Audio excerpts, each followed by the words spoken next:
Hi, I'm Wojtek Gwiazda. I'm the spokesperson of the RCI Action Committee, and today we're joined by Pamela Isfeld. She is the president of PAFSO, the Professional Association of Foreign Service Officers. Thank you for joining us. Thank you, Wojtek. Thank you for inviting me. So maybe if we should start off by explaining what PAFSO is and who you represent. So PAFSO is both the union and the professional association that represents the around 2,000 foreign service officers. So we are the people who work mostly in Canadian missions abroad, embassies, high commissions, consulates, and so on, doing foreign policy and diplomacy service work, which used to be, we call the political stream.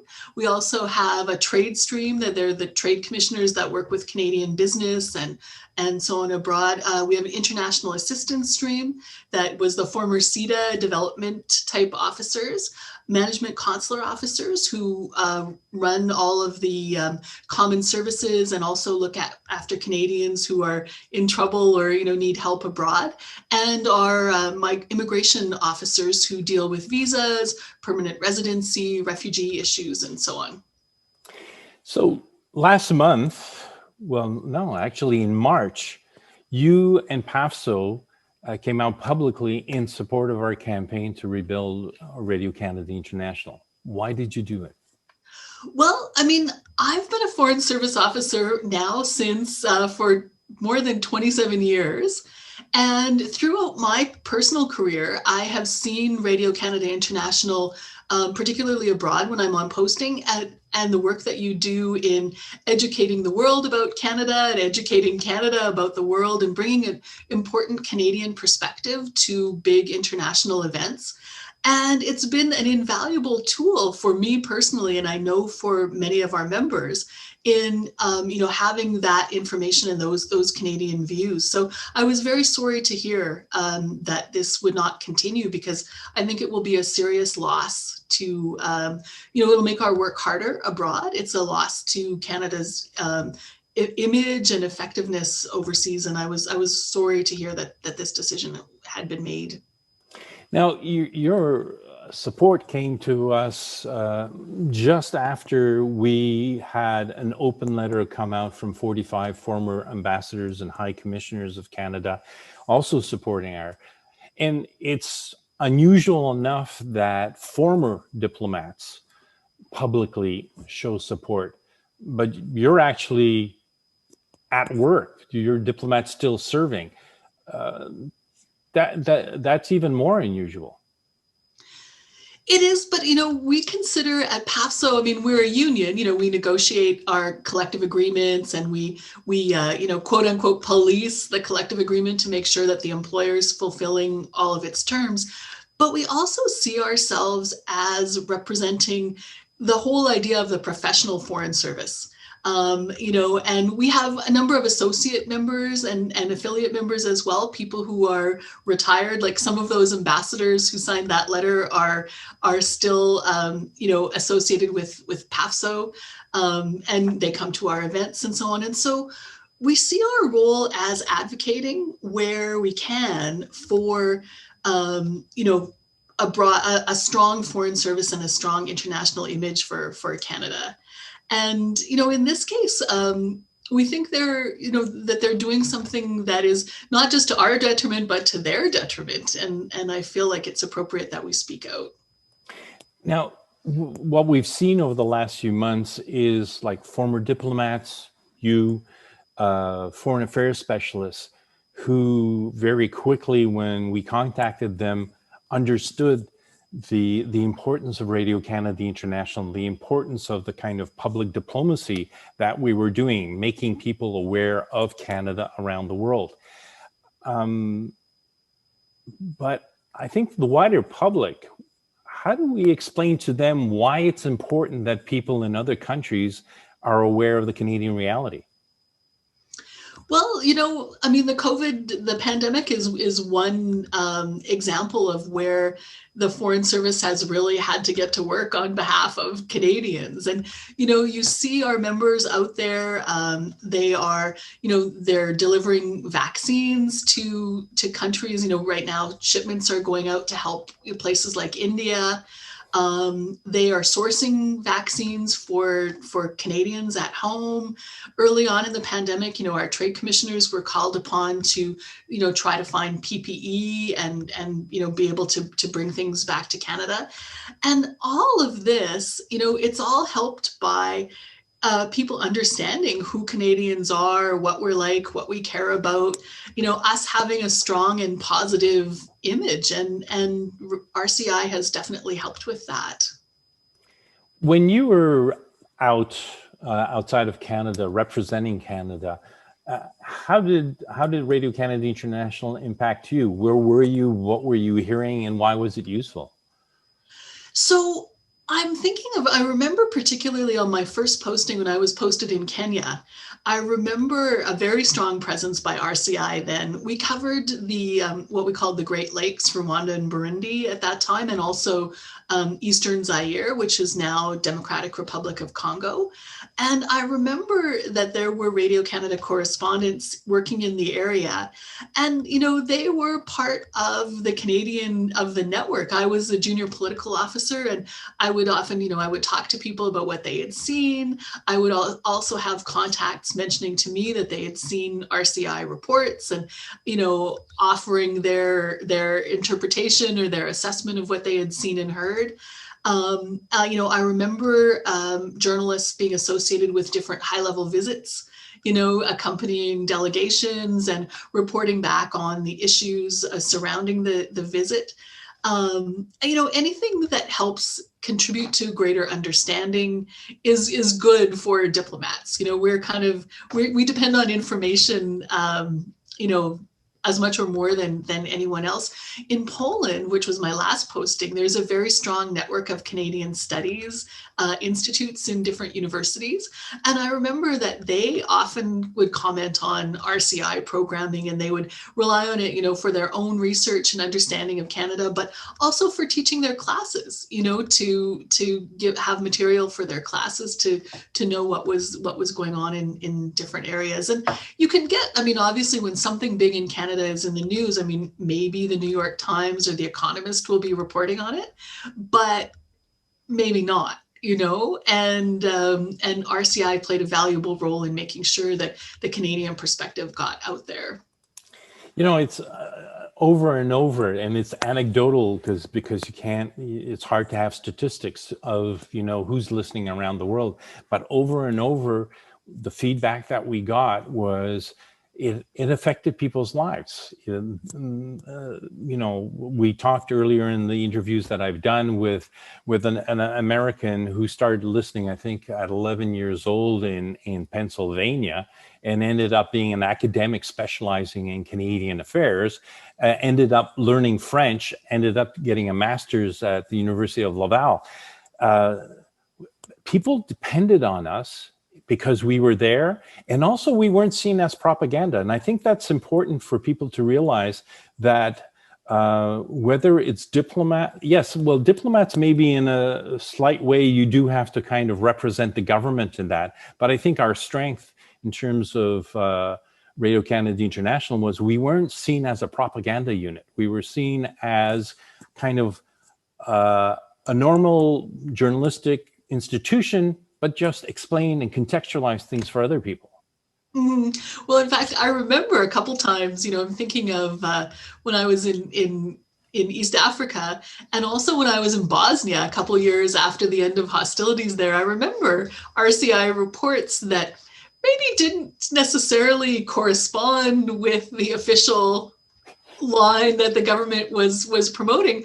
And I remember, I remember some, maybe not tension is the wrong word, but I certainly remember some healthy discussions, between, maybe my high commissioner and different people saying, hey, that's not what we're saying. And, the response, but the understanding was that RCI was independent, and that, your journalists made their own assessments, which was valuable to us, right? Because even though you may not enjoy it at the moment, it's an embassy can be like anywhere else and get its own view, and it's always good to have another one. And it's a reflection of the country too, that our media is independent and is not beholden to the government and is not a state broadcaster.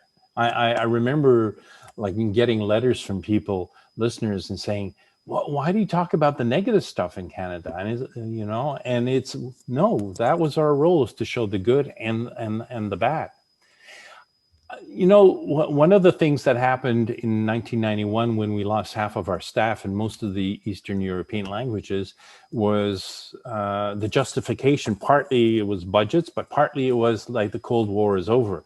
And yet our listeners wrote to us and said, no, we need you more than ever because we need to know how a democracy works. And so those kinds of things are not necessarily something that you can calculate in terms of what's the benefit to Canada. But these are things that have kind of ripple effects that we're not always aware of what happens from that. Well, and I often use the analogy for diplomacy that it's like gardening.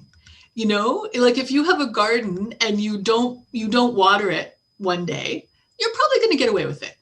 If you leave it for a week, you might still get away with it. You might start to notice a few things needing a little bit more attention.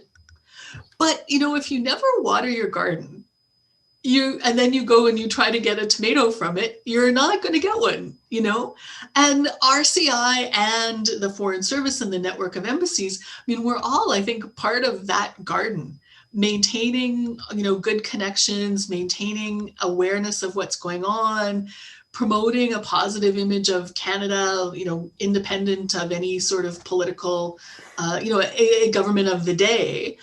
And if one system of that is taken, and when part of that is taken away, I think it's to our detriment. I think we'll be missing something important. That's a very good image about the gardening, because I think that's what's been happening to Radio Canada International is we've been getting watered less and less.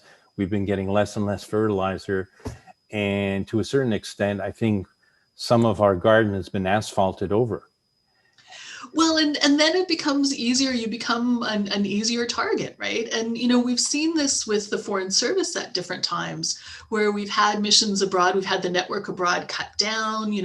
We've had some embassies that used to be bigger. I hesitate to go too far down this because now in COVID times, we're in a world where we're having to make calculations on a completely different basis. But, when we're in normal times, sometimes, we've cut some embassy staff down to say 1 or 2 people in a place. And then the question becomes, well, how effective is that to have that presence? Maybe we don't need that presence. But at the same time, if you're starving it to the point that it can't function and then you're blaming it for not functioning, it's there are real parallels. How we say yes. Yes. The parallel is just very striking, because if you keep on cutting back, then you can say, well, it's not effective, and then it's a horrible kind of downward spiral. And I can understand why with your association members, it's the work that you do is so important for Canada, and to keep on trying to do it with minimal manpower doesn't make sense. Well, and especially when like a lot of it's time consuming, I'm lucky enough right now that I'm able to I'm on leave without pay. I'm still a government employee, but I'm on leave without pay to be the president of PAFSO. But, I'm lucky right now that I've been able to maintain my network largely of people that I already know on Zoom and things like that. But I'm hoping, like everyone else, that we get back to normal fairly soon, because it's hard to make new connections. It takes time. It takes time to grow those contacts, to establish that trust and, all of that. And, same for journalists. If this gets eliminated and then, somebody wants to reconstitute it 2 years from now and start again, it's not going to it's going to take quite a while to get back to that same level. I mentioned the Cold War and the importance of getting information, and whether it was a good idea to get rid of the Eastern European languages or not, we can leave for another. But we're in another period where information is super important, where we're surrounded by disinformation, where we're looking for reliable sources of information. And in the case of Radio-Canada International, a source that explains things for people outside of Canada. So you would think that this would be a time when a government would say, hey, we should actually put more manpower into Radio-Canada International, but they're not doing that. Yeah, and I have to admit, I haven't really been following, I've been following all of the issues, surrounding the US election and disinformation and so on and so forth. But what I haven't really been following is what has been going on in Canadian media. But wasn't there something a while ago where the government had dedicated funding to, having promoting, giving media outlets money to be able to do, better fact checking and better reporting and so on and so forth? Seems kind of contradictory to cut something that is working in an environment like that. Yeah, and I think it's important that I don't know how you get this message across, honestly. The importance of just the fact that you make people aware of Canada, whether it's as a diplomat or whether it's as Radio-Canada International, especially at a time like now that we need to kind of understand each other, because it's critical times. Yeah, I guess one of my questions would be how much money, dollars and cents, are they going to save with these cuts? Well, it doesn't appear that they're actually saving money. And what they have said is that this is not a budget decision. CBC has said this is modernizing of Radio-Canada International for the 21st century. So, and they have said things like they're going to give us higher visibility by putting us inside the websites of CBC and Radio-Canada. They're going to give more production, but each language service is losing 2 of the 3 people that are working there. So, it's that kind of smoke and mirrors that administrators sometimes use when they're dealing with people. Look, this is great news, but underneath it is the reality that we're dropping from 20 to 9 people. And I honestly don't see how you can, with a straight face, say this is an improvement. I think you're used to negotiating and dealing with situations where we're doing this great job and we don't need to have 5 people. 1 person can do this job. And it doesn't work that way. Are you,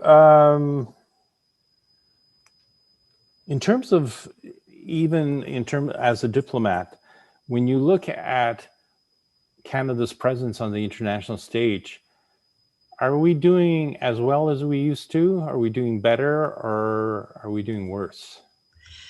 That's a tough question. And ever since I joined the department, I was looking through we have a foreign service magazine, Bout de Papier, and I was looking through some old issues the other day, and even the old ones before I joined the department in the mid-90s had articles about, how the terrible state of Canada's, foreign service and the network and so on and so forth. And, I don't think it's in a terrible state. But I do think that we have been relying on that garden for quite some time. When we've been taking out more tomatoes than we've been putting in. And at a certain point, I think, we're gonna need to replenish and look at what we're really doing and what we really want to get out of it. We haven't had a foreign policy paper in a long time, right? Maybe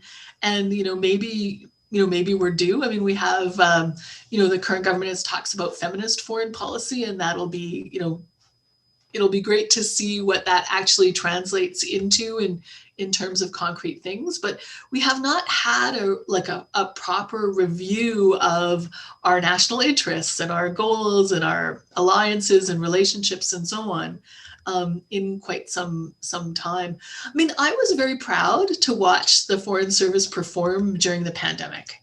I think that people really worked hard, really stepped up under some very difficult conditions.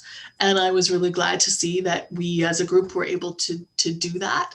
My concern now is, okay, people are starting to get tired and that garden is getting pretty depleted. So what are we going to, what comes next, and how this will be the crunch to see how valuable, how we're seen and what they do with all of us. Such parallels between our realities. One thing I didn't ask you, when you came out publicly in support of our campaign to rebuild RCI, did you get any kind of reaction from inside the association or from anybody else? No, people were very happy to see it. I mean, I discussed with my executive committee what was going on, and we agreed that this was what PAFSO's position was, and that they were happy to have me go out and make that statement. But everybody says the same thing. I mean, most of us we're familiar with your organization and the reporting from especially people who've been out on posting a lot. And, we see this as, it's like keeping my garden thing going, another flower being plucked from our garden. And it's a shame, I hope that they reconsider. Worst case scenario, if they don't, I hope that they are serious about maintaining, the same level, if they can, of reporting and the same quality of journalism inside, the broader network. That'll be, if that works, that would be great. But I think, I have to say, I don't understand this decision, and RCI will be missed. Pamela Isfeld, thank you very much.